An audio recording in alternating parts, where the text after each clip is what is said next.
The Orion story begins with the detonation of the world's first atomic bomb in the New Mexico desert in July 1945.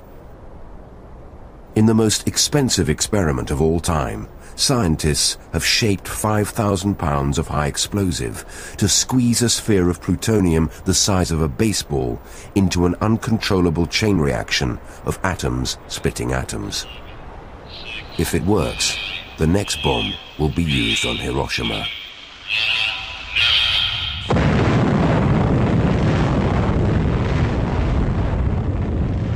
That morning, many strange thoughts went through the minds of the scientists who built the bomb. I am become death, the destroyer of worlds. I remembered that Sanskrit line. While Oppenheimer thought of death and destruction, Stanislav Ulam, the Polish mathematician, wondered if the immense power of a nuclear explosion could take the first men to the planets. His idea was to have these little explosions propel a rocket into space, little explosions of atomic bombs. But he certainly liked to dream about that, going to the stars.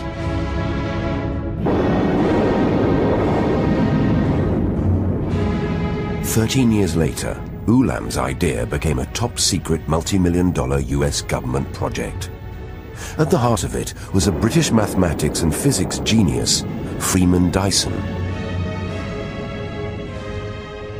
I'd thought of space travel as something that would happen and that I would like to be a part of it. But that had always been a sort of vague and theoretical idea. And now suddenly here it became real. Here was a real project which offered just the kind of things I've been dreaming about. As a child, going into space was something I'd love to do in my lifetime.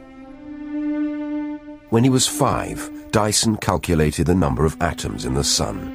By the age of 25, he'd cracked some of the most intractable problems in theoretical physics and been given a job for life at Princeton alongside Oppenheimer and Einstein. But he found Project Orion irresistible. So the first trip would have been a landing on Mars. The ship would have landed using its bombs. And then about 50 people would pile out and do their stuff. We had thought of it as an analogy of the voyage of the Beagle when Darwin made all his great discoveries. Dyson's son George, a science historian, was 5 years old when he first heard about Project Orion.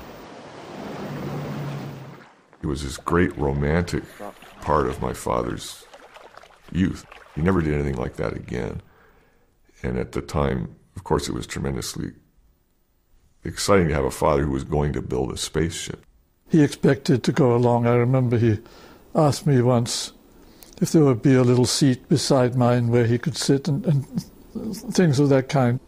So it was always for him a memory of some quite fabulous sort of fairy story that happened when he was little. George returned to the Orion story 40 years later and wrote a book about it, partly to establish the facts, but also as a way to understand his father better. As a teenager, George ran away from home to live in a treehouse on the west coast of Canada. I mean, the simplest explanation is that, son of Freeman Dyson builds 95-foot-high treehouse to escape the shadow of his father. My father never built tree houses, so I could have the world's highest tree house even though I was not going to do anything in physics. George earned a living designing and building boats, but his real interest was writing about the history of science. He wrote a seminal account of the evolution of computers before tackling Orion. Writing a book is the way, that's the doorway that sort of leads to the knowledge. That was a way I could devote 3 years of my life to finding out the story that had always sort of escaped me. George's research took him across the United States, anxious to trace other surviving members of the Orion team and gather their accounts before it was too late. I'm at a very strong disadvantage in that I don't know how much of the project has been declassified. So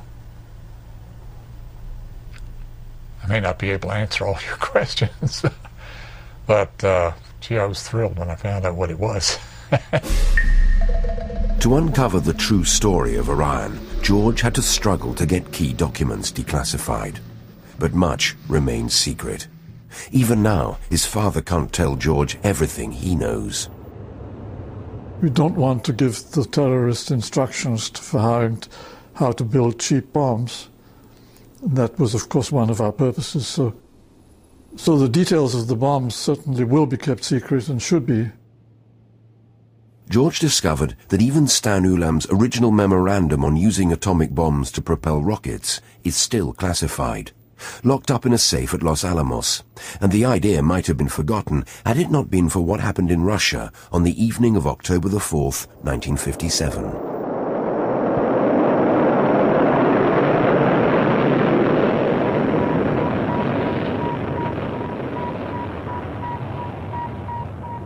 A country went through a very fearful reaction to Sputnik. It gets the American people alarmed that a foreign country, especially an enemy country, can do this, and we fear this. Sputnik was essentially something the size of a basketball launched in space. And it went around and it beeped. And there it was, and it was obvious that the Russians could make bigger and better things, and they could come roaring over us in orbit. Attention, all those who are in the streets. Run for the nearest shelter, but run as close to the walls of buildings as possible. People were literally frightened, just as they were after 9/11 last year. You know, what is it? What kind of a weapon could it be? Is it a real threat? Does it mean that Russia is going to try to rule the world? So suddenly the Russians had done it, and then, of course, it was obvious that we'd go ahead and do it too. So it was just an enormous window of opportunity that everybody in the government was willing to say yes to all sorts of weird schemes. Of all the post-Sputnik schemes backed by the Eisenhower government, the most audacious by far was Project Orion, run out of General Atomics near San Diego. Its mastermind was Ted Taylor, America's leading atomic bomb designer. Taylor now lives in a nursing home in upstate New York.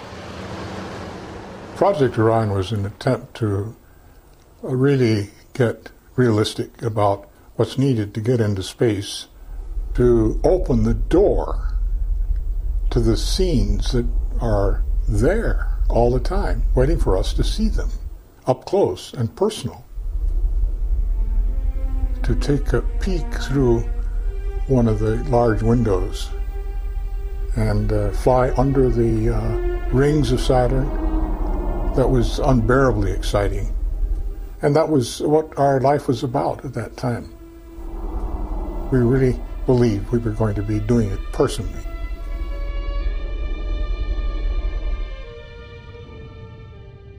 By the time the Russians put a dog into Earth orbit a month later, Taylor had sold the idea of a nuclear bomb-propelled spaceship with a crew of 50 men and women to his boss at General Atomics, the 34-year-old physicist and entrepreneur, Frederick de Hoffman. There's only one Fred de Hoffman.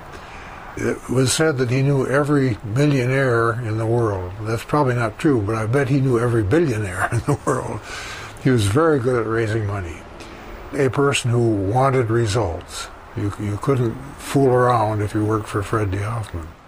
If Orion were to fly, General Atomics would need government backing. De Hoffman and Taylor believed Freeman Dyson could help them get it.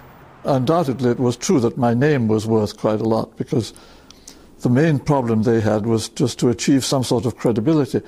If you just talked about the project, said you were going to propel a ship with nuclear bombs, and the immediate reaction was, well, this is crazy, the whole thing will blow up and that'll be the end of it. And so they needed people with solid reputation just in order to have a chance to get the thing approved. Of course, the project probably went through his mind in a few minutes. Can we withstand the temperatures? Can we withstand the shocks? Can we withstand the accelerations? Can we carry enough people? How big does the ship have to be? And so on. And he decided it was plausible. And in about 30 seconds of mental calculation, he said, yeah, it'll work. Let's go. The Dysons moved to La Jolla in Southern California. One morning in end of May 1958, driving to school, I was told, Daddy's building a spaceship. And when we did go to General Atomic, I thought they were building the spaceship right there. I thought that big round building was the beginning of the spaceship. George was to find out later that he'd been right about scale. The circular library building at General Atomics was the same diameter as the base of a full-size Orion, which would tower 200 feet above it. I can remember very well when Ted Taylor first explained the Orion idea. He said, the nuclear bomb is so strong that if you have a standard-sized spaceship of the type we were thinking of for chemical propellants, the acceleration that you would have with the force on a small mass would be so large that it would pulverize the spaceship. He said, let's make it big. Let's make it, instead of a few tons, let's make it a few thousand tons. And this means with the same force, you would have much less acceleration. Because it has to be so big, we should change the way we think of spacecraft. Instead of them being designed for the minimum possible weight with just the right strength, which means very fragile for the operation, let's make it in a standard engineering design, built like the Brooklyn Bridge or a building. Let's make it out of steel, just ordinary steel. And let's make everything aboard it. Life support systems, like a hotel. I kept saying we should have a conventional store-bought barber's chair up there, just to show how scornful we could be of anything that was up there just to save weight. Taylor and Dyson headhunted some 50 scientists and engineers for the project. Among them, Jeremy Bernstein, a physicist at the RAND Corporation in Santa Monica, where consultants were paid to think the unthinkable. The RAND Corporation was like a malignant university. It was this faculty all devoted to the Cold War. In the physics division, for example, there was Herman Kahn, who's no longer with us, but he was then writing about megadeaths and trying to habituate us to the idea that if we only killed a few millions here and there, it would come out all right in the end. It's a gigantic man who clearly had never missed a meal. This whole business of these megadeaths and everybody focused on H-bomb tests and so on, I found rather depressing. At this very time, the gossip was that Dyson Freeman was in La Jolla. He had been bitten by a dog, and he'd gone to a bullfight, and he was working on a spaceship. And so I wrote Freeman a letter, and I said, if any of these three things are true, being bitten by a dog or go to a bullfight or work on a spaceship, you're having a better time than I am, I wrote. Well, much to my amazement, a few days later, he called me and said, you should come down here. That time, General Atomic was known as Generous Atomics. People had wonderful summers and even winters on the beach in La Jolla. So it was kind of exotic. Restaurants served abalone steak and that sort of thing. You turn to me with a kiss in your... De Hoffmann's General Atomics was a multi-million-dollar company set up after the war to exploit the peaceful power of the atom. De Hoffmann had helped plan the destruction of Hiroshima and Nagasaki. Now he was wooing his fellow bomb makers away from the weapons labs to his research Shangri-La.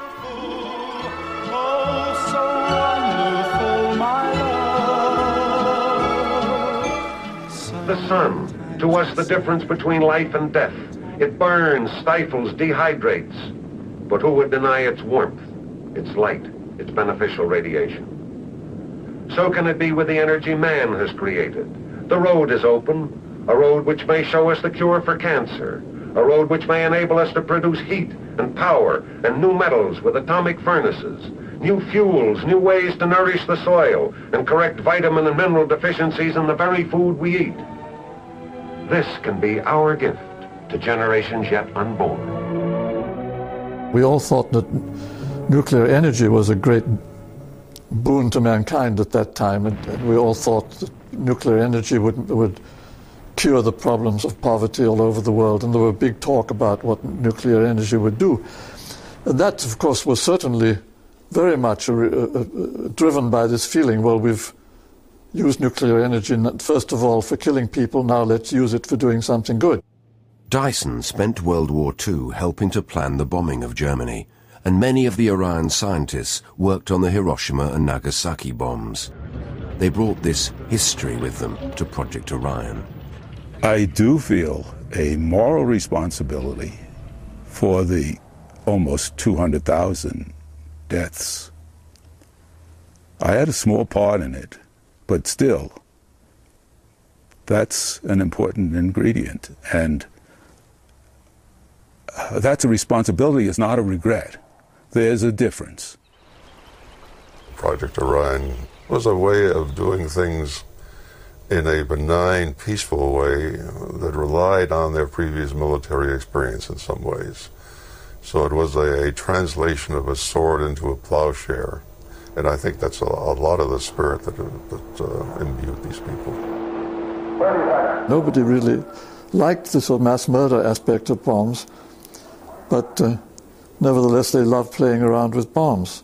So this was a way of having your cake and eating it too, that you could play around with bombs and still not be killing people, but exploring the universe. 9, 8, 7, 6, 5. It's one thing to theorize. It's another thing to hear a countdown off a loudspeaker and put on some dark glasses, and then all of a sudden to see this pow turn into a pow and rattle and actually break martini glasses that were on the shelves of the beach house that was used by the scientists that were there at the end of the day to have their martinis. 3, 2, 1, zero.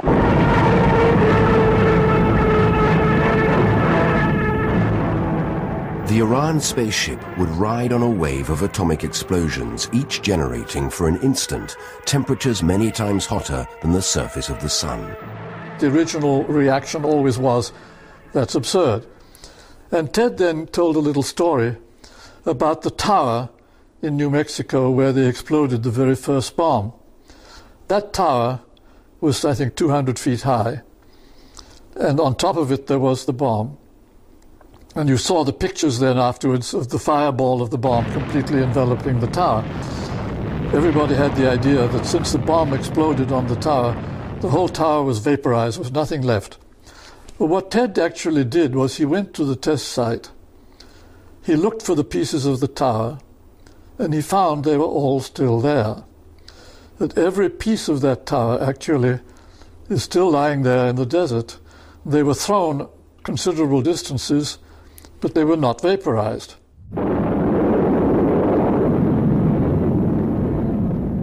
Tests with high explosive showed that a bomb could push a model Orion without destroying it. This rare film was taken at the Point Loma Naval Test Range by Orion team member Jerry Astl. George Dyson learned that Astl was still living in nearby Solana Beach and that he'd kept Orion relics.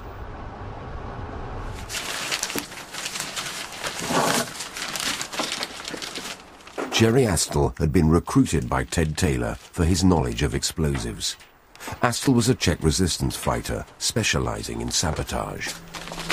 Now this is the first model of Project Orion ever built. Astl's experiments simulated the impact of nuclear bombs by detonating half-pound balls of plastic explosive suspended below a steel base plate.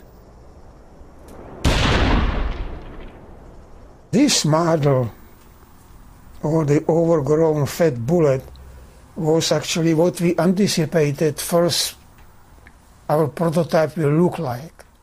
And we were trying to learn from it what are the pressures alongside the envelope, which will tell us to what kind of loads we have to design that envelope. We were testing shock absorber. What kind of damage will it suffer? And we made many shots, we made many tests, and to everybody's surprise, it didn't look bad at all. It looked like, indeed, you can design structure very easily, which will take all the loads. That the ship is then going to be hit by the debris from this bomb, which is plasma traveling at approximately 300,000 miles an hour. The ship's going to be hit by that. You do that by having a pusher plate, which absorbs the impact from that blast. Then this 1,000-ton steel plate is instantly accelerated to about 1,000 Gs, 1,000 times the acceleration of gravity. Now your challenge becomes, how do you put some kind of shock absorbers between the ship and this plate? It turns out, to everyone's surprise, that when you subject a large plate behind which there is a shock absorbing system to a bomb explosion, that the plate absorbs the bomb materials and is accelerated. The shock absorber moderates that acceleration, and the final product of this is an acceleration which, very surprisingly to many people, a human being can tolerate. The momentum that's given to the ship comes in jerks. And so the problem then is, how big a jerk can you actually give to a ship without destroying it? And that's really the limiting factor for this whole business. You have to calculate what sort of a jerk you can take. So something like 10 meters a second or 30 miles an hour is about the limit. If each bomb can only move you 10 meters a second in terms of velocity change, to get into orbit you need about 10 kilometers per second. So it means you need about 1,000 bombs. The key calculation in the Orion project was what would happen to the steel pusher plate when exposed to intense heat and radiation from thousands of nuclear explosions. As the plasma, which is moving, at this 300,000 miles an hour, and it's at a temperature of about 100,000 or 10,000 degrees, when it hits the plate and stagnates, slows down, it heats up, suddenly heats up to this burst of temperatures of the order of 100,000 degrees. What does that do to the steel surface? So the plate will certainly lose a certain amount of material each time, and everything depends on how much. So there's where you have to have mathematics. You have to calculate. And so if it was, if it would remove 1,000th of an inch each time, then we'd know we'd be in very good shape. In 2,000 bombs, you'd lose only 2 inches. But if it lost 100th of an inch each time, then you'd lose 20 inches, and that meant you're probably in very bad shape. The bomb debris is a very high-temperature fluid, which is banging up against the bottom of the ship. So you have to do the hydrodynamics of this flow. You have to do the radiation flow into the solid material. You have to do the evaporation of the material. It was just a whole lot of problems of the kind that I'm good at, the sort of practical problems involving mathematics. In watching Freeman work, I was always impressed that he never seemed to cross anything out. He would just sit there and write these things just one after the other, like you're writing to your mother. It was just like calligraphy. And I don't know if he ever made mistakes. The theoretical calculations established that the pusher plate would in fact survive.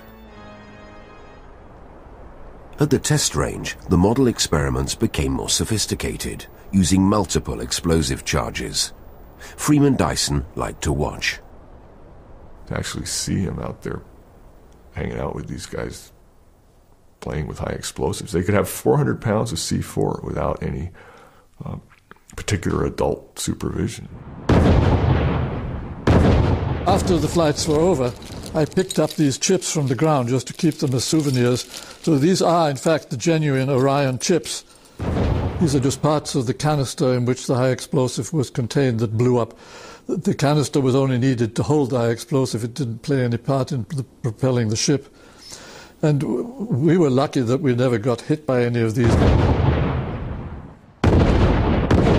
There is a kind of scientist which I think I belong to, which loves inventing things and then playing around with inventions.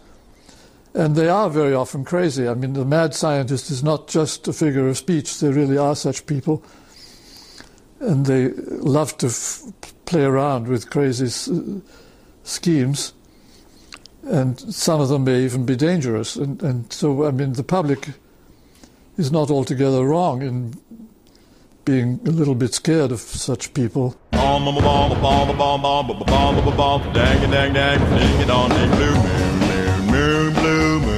We were a bunch of crazies in a certain way, and it was an unusual time when crazy people were actually given a chance to do their stuff.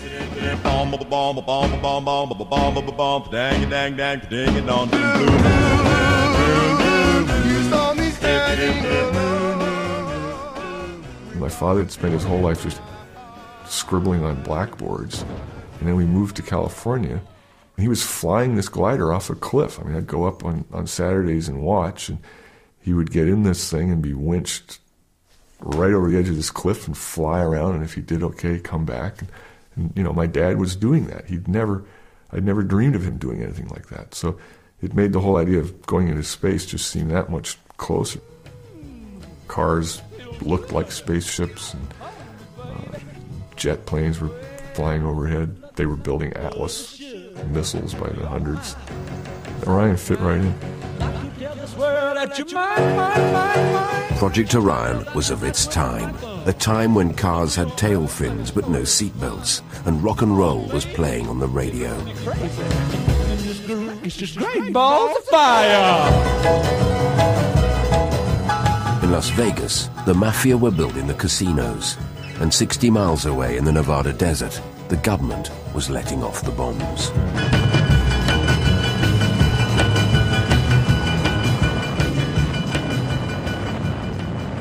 Nuclear weapons were very much part of sort of the general consciousness.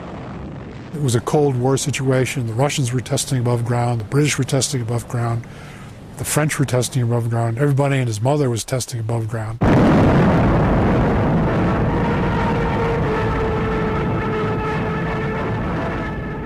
People thought it was essential to have these weapons and to have a large variety of them, which made the whole thing possible because Orion worked on having small, highly efficient, directed nuclear explosions. And if there had not been a Cold War to worry about, who would have spent the money on that? It would take 1,000 bombs to lift Orion into space. More bombs would accelerate it to 50,000 miles an hour, and still more would be needed to slow it down again for landing on Mars, or wherever. Maybe one of the largest challenges would get the bombs out of the ship in perfect sequence. So 2 to 4 times a second, either twice a second or 4 times per second, you have to eject a bomb from the ship. So that's a great challenge of mechanical engineering.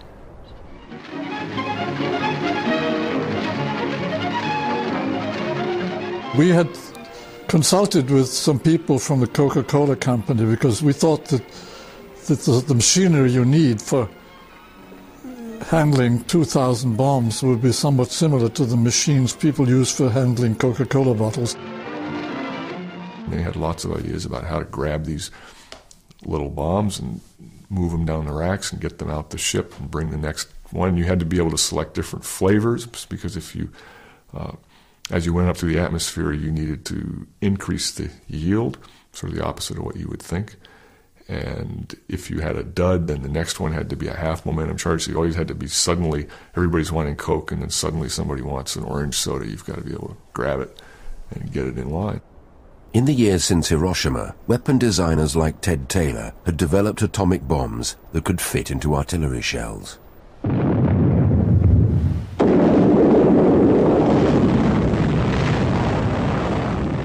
The design details of the Orion bombs are still secret, but Taylor was confident that making them small enough and powerful enough was not a problem. And the final challenge, the easy one, is, okay, how do you actually build the ship? You know, the part where the people live and have their reading room and, you know, groceries and kitchen and all that. And that's sort of the easy part. That's just shipbuilding. The sister company of General Atomic was building the nuclear submarine fleet. So the assumption was that if the project really got the go-ahead, probably they would have brought in the submarine people to actually design and build the ship. That the technical problems of building a submarine to go, you know, 500 meters down in the ocean are as bad or worse than the technical problems of building a vehicle for the vacuum of space. Certainly it looked much more like a submarine than like an airplane. It was sort of heavy construction with heavy steel, full of all kinds of heavy equipment, and most of it stainless steel, cogwheels and drive shafts, and a lot of just plain old-fashioned rotating machinery.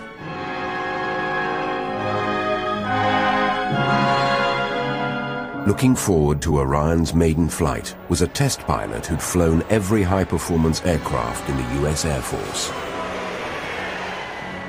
Like an experimental airplane, it's something, it's there, you really want to fly it. And looking at Orion, it was the ultimate dream.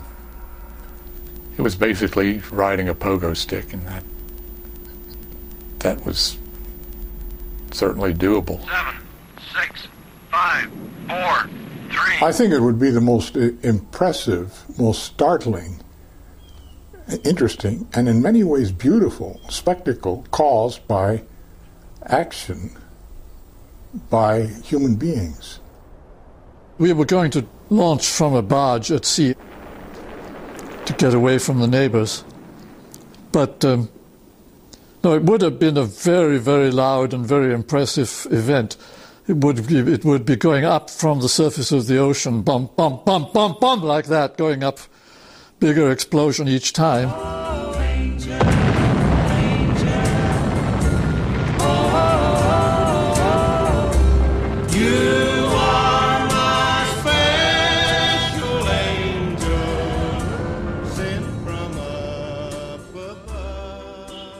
It must be 50 years or so since I heard about Project Orion. I'm sure the idea startled me, this concept of using nuclear bombs, bang, bang, bang, bang, to drive yourself around the solar system. But I don't think even then I dismissed it.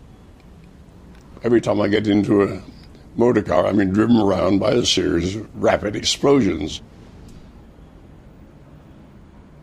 Orion isn't a crazy idea even now. It's an ambitious one, but it certainly isn't crazy. The idea is not crazy. It's the idea that we might do it might be crazy. It'll soon be half a century since Stanley Kubrick wrote to me and said he wanted to make the proverbial good science fiction movie. Well, we were planning to film 2001. Stanley and I thought of using that technology. It might have been quite spectacular, although I believe that when atomic bombs do go off in space, you don't see a great deal.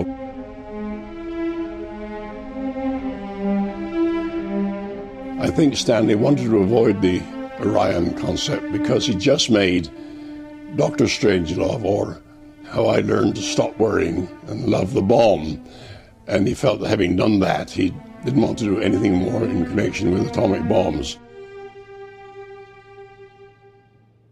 Freeman Dyson, who's one of the few authentic geniuses I've ever met, he wrote a wonderful book called Disturbing the Universe, and he would like to rearrange the solar system and make it nearer to our heart's desire, and that is something which I'm sure will happen in the next few centuries. Something like Mars by 1965 and Saturn by 1970 was the sort of the slogan we went by. Establishing human colonies was certainly part of our plan, and not only humans, but of course crop plants and everything else that goes with it. So we wanted to find places which were hospitable to life, and of course for that Mars was the obvious choice. We didn't imagine that you'd go there the way people talk about it today, going there for a couple of weeks and then coming back. We thought of it certainly several years to have a chance really to explore the planet, maybe grow the first crops, and then maybe come home or maybe stay there. When Freeman got involved, he very quickly did this study on trips to the satellites of the outer planets, where he showed that a little more fuel than going to Mars. You could actually take a longer trip, go all the way to Saturn, stop at one of the moons, refuel with more propellant. That's not nuclear fuel, it's just ice or something to pack around the bomb to get momentum to come home, and come back to Earth 4 years later. Then the second trip would be to the satellites, which were already then well known to be interesting places. Jupiter has about 6, and Saturn has about 4 big satellites. Each of them could be a habitable world. We know that they have lots of ice and other chemicals that are essential to life.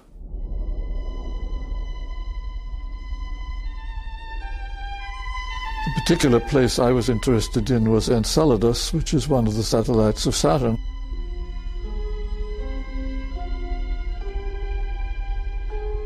And that was interesting because it has a rather low escape velocity, so it would be easy to land. I mean, the human effort that went into these planning studies of trajectories to when was a good time to go to Venus and how you could go to Venus and Mars for just a little more fuel than Mars alone, but then you couldn't stay as long on Mars and you would get bored at Venus. There were no moons. And so all these questions became very real. There's a certain feeling about space and what's in it that is just a big high. Everything that you can think of that people do is different in space, from sexual activity to just plain feeling as though you're resting on a cloud. The idea that you personally, not getting things ready for somebody else, but going there and doing it yourself, is unbearably exciting. I always thought Ted was very dreamy. He was thinking of this Queen Mary-like thing which would float around the solar system. I always looked on it a little cynically. I mean, it was fine. I didn't have anything against it, but I wasn't persuaded that this was going to happen. We used to talk about going to these far out, to the edge of the edge of our solar system, you know, with Orion. And I used to think that was kind of preposterous, I used to think. There was few guys, they were not interested in flying no matter what it is. If you give them flying carpet, they wouldn't sit on it anyway. Me, I wanted to go, but my feelings were sort of hurt that, I mean, Ted was talking about taking his children, and my father said we were going to stay behind, so he was going to go without us. I had just been switching between one wife and another, and it wasn't clear whether I had any family at all for a while. While the Orioneers dreamed of colonizing Mars and Saturn, in the real world they were being sidelined. The newly formed NASA space agency opted for beating the Russians to the moon using Wernher von Braun's chemical-powered rockets, not Orion. It was the first nail in the coffin of the project. NASA, quite rightly, refused to have anything to do with it as long as it was secret. And that's, I mean, it was NASA policy not to have secrets, and I think that was right. As a civilian space agency, they do far better staying out in the open. So that was another of the fatal handicaps we had, that we were kept very tightly secret.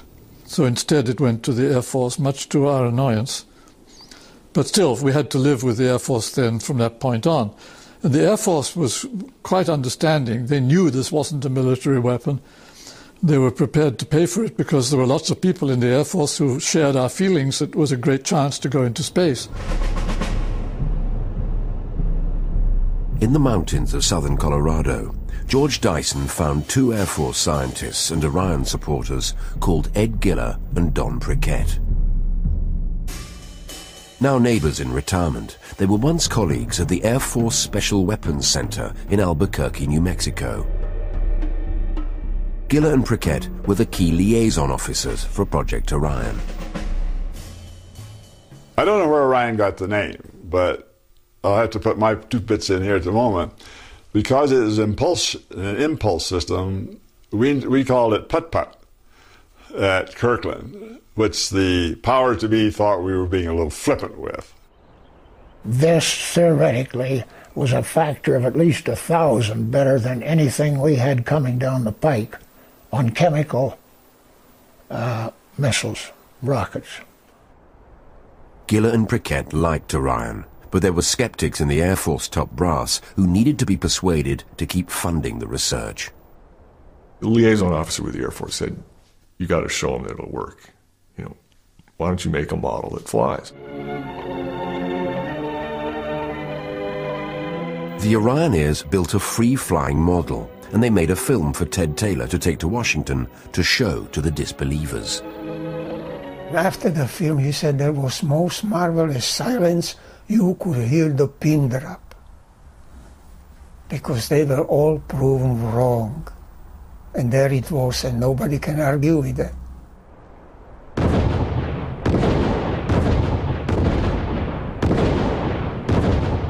It worked like a charm.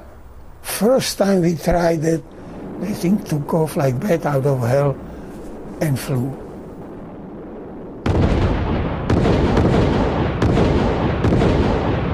There's a film that shows this thing going bang, bang, bang, and up it goes a ways. At least that part of it worked. One of the things was always the worry about the stability of the system, which that test proved. It managed to give people a little bit of an idea just what this thing would look like. It gave you a real good idea what are these guys trying to do.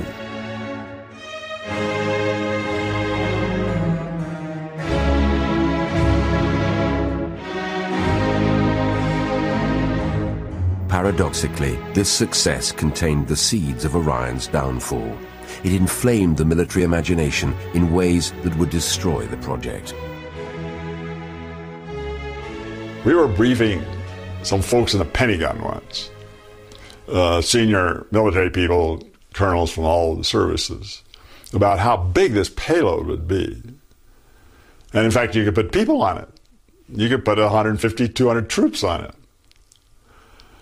And this is when a Marine colonel popped up and said, that's just what I need to get my division across the Pacific in half an hour into some trouble spot.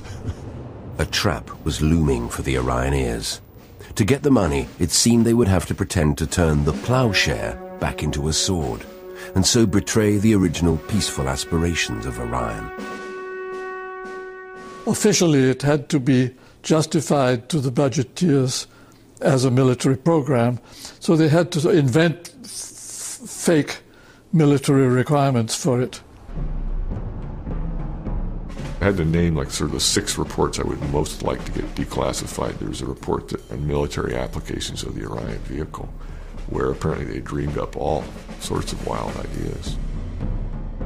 Sort of colorful one is the Doomsday weapon, where you used Orion to launch an enormous, largest physical possible hydrogen bomb that would be left in orbit over the Soviet Union at a very high altitude, and then at the then in Washington would be the big red button that, if all else failed, you pressed that button, and there went the Soviet Union. Of course, there also went the climate of the Northern Hemisphere or whatever, but that was seriously looked at. Nobody thought it was a good idea, but the physics was done to determine what would happen if you did this. As a military vehicle, of course, it was obviously the cat's meow. It could have evolved into something that was like the Death Star with it would have had the ability probably to decimate an entire planet. If not decimated, it would make living there hell.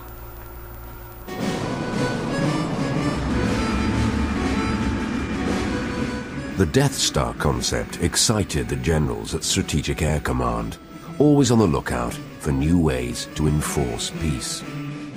As far as the Air Force is concerned, it's a weapon system in space. And that was almost a dirty word at those days, a weapon system in space, you know, especially a nuclear one. Thomas Powers, who was second in command of Strategic Air Command, his response was, whoever controls Orion will control the world. And it had to be an American project, and he wanted, to give it the $1 billion full-speed go-ahead. General Power ordered General Atomics to make a display model of Orion in full battle dress to show to President Kennedy. This turned out to be a mistake.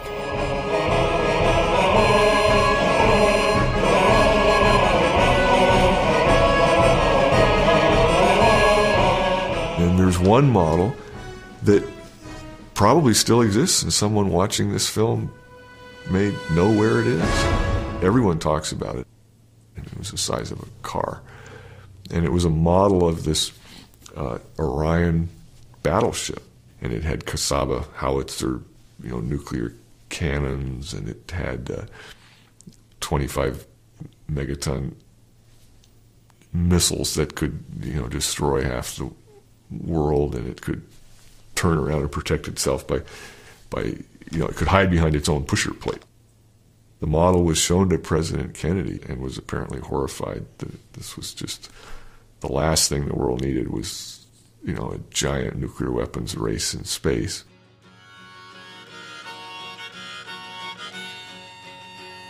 It was another nail in the coffin. In the 5 years since Project Orion began, the world had changed. Concern about radioactive fallout from the bomb tests was turning to outrage. Strontium-90 was turning up in milk and babies' teeth. The public had seen the pictures from Hiroshima, and the Cuban Missile Crisis had brought the world to the brink of nuclear Armageddon. Suddenly, all things atomic were out of fashion. From the beginning of Project Orion, fallout had been among Freeman Dyson's concerns.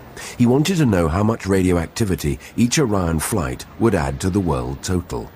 I wanted to know very precisely how many people would this fallout actually harm. And until I knew the answer to that question, I certainly wasn't prepared to fly in any of these ships or to approve the project in general. So I made that a high priority myself, to deal with this question of fallout. Well, I did the calculations, and they weren't very encouraging.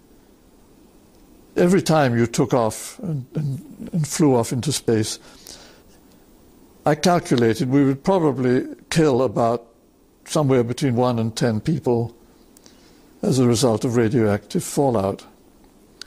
And that to me was unacceptable. And so I said always right at the start, well, we've got to clean up the bombs and use much cleaner bombs.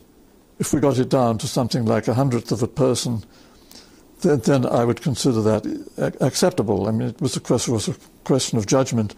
You could never do anything, of course, without risk to people, but at least you didn't want to be sure of killing somebody. By 1963, Dyson's concerns about fallout had become conviction. As a consultant to the International Disarmament Agency, he had to choose between Project Orion and an end to all atmospheric bomb tests. I knew that this test ban treaty that we were negotiating would be the final nail in the coffin of Orion. And still, of course, I said, yes, it definitely should go ahead. And I remember telling Ted Taylor that I was partly responsible for the test ban treaty. And it was sad for Ted And in a way, for me, that was, I mean, it was just obvious by that time that the Test Ban Treaty was right and that Orion had to give way. We just got the orders to, shut her down. And that we did. And that ended Orion.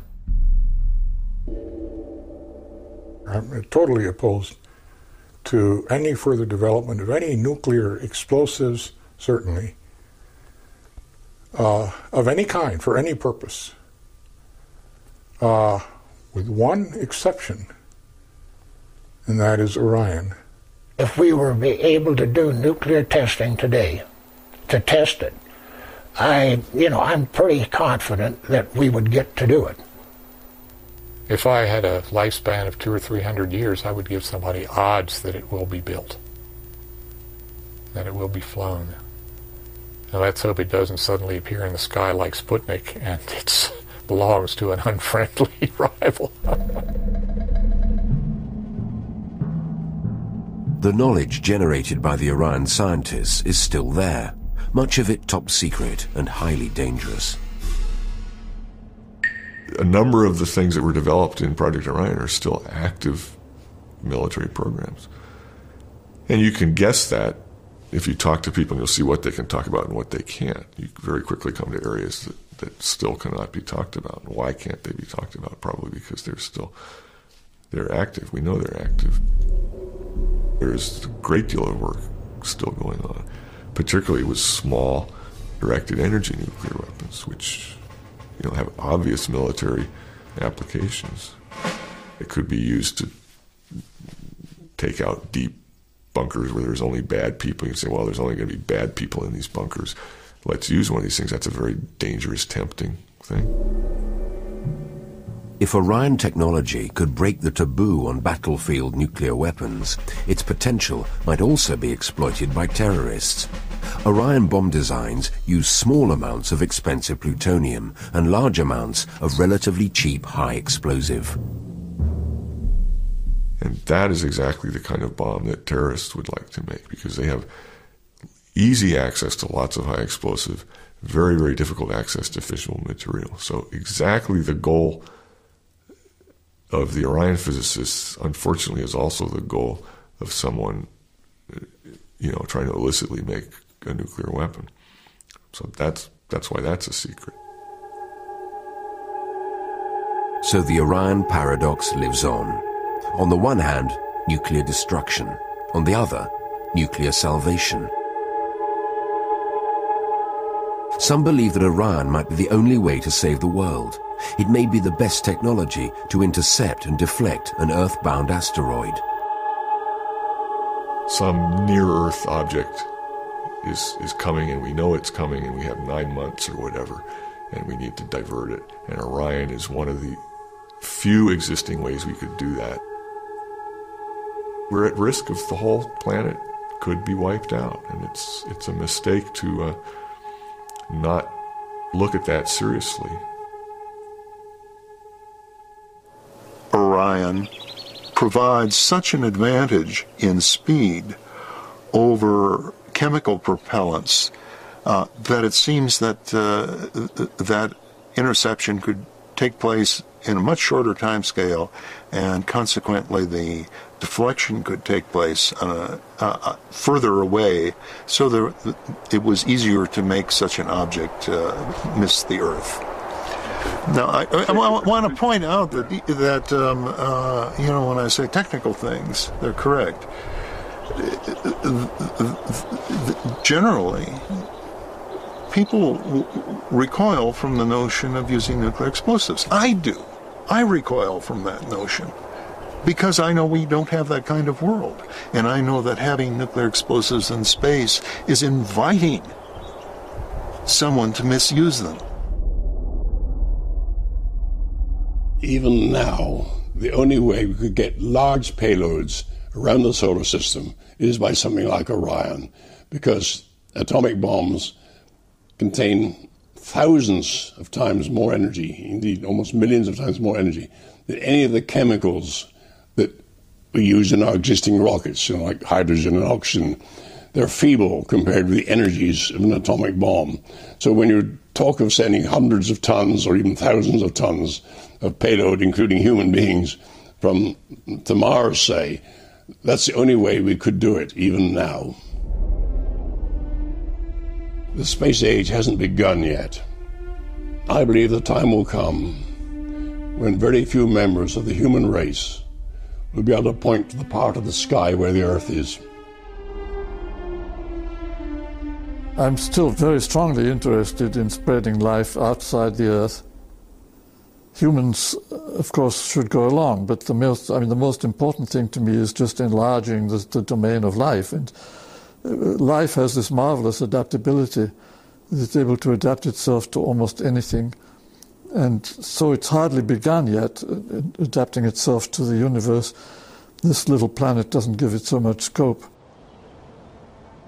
After Orion, Freeman Dyson went back to Princeton, physics and mathematics.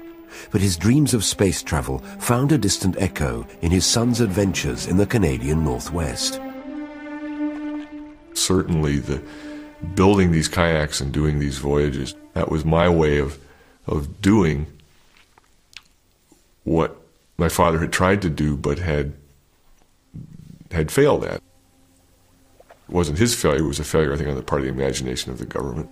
Orion did not get the support and go ahead.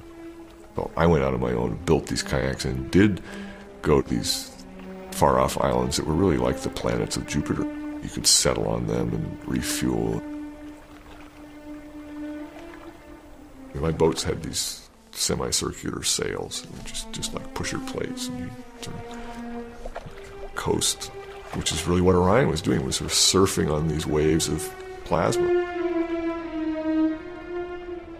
In 1965, Freeman Dyson published an impassioned article in the journal Science entitled Death of a Project. The story of Orion, he wrote, is significant because this is the first time in modern history that a major expansion of human technology has been suppressed for political reasons. But those who've worked on Project Orion must continue to hope that they may see their work bear fruit in their own lifetimes. They cannot lose sight of the dream which fired their imaginations in 1958 and sustained them through the years of struggle afterward.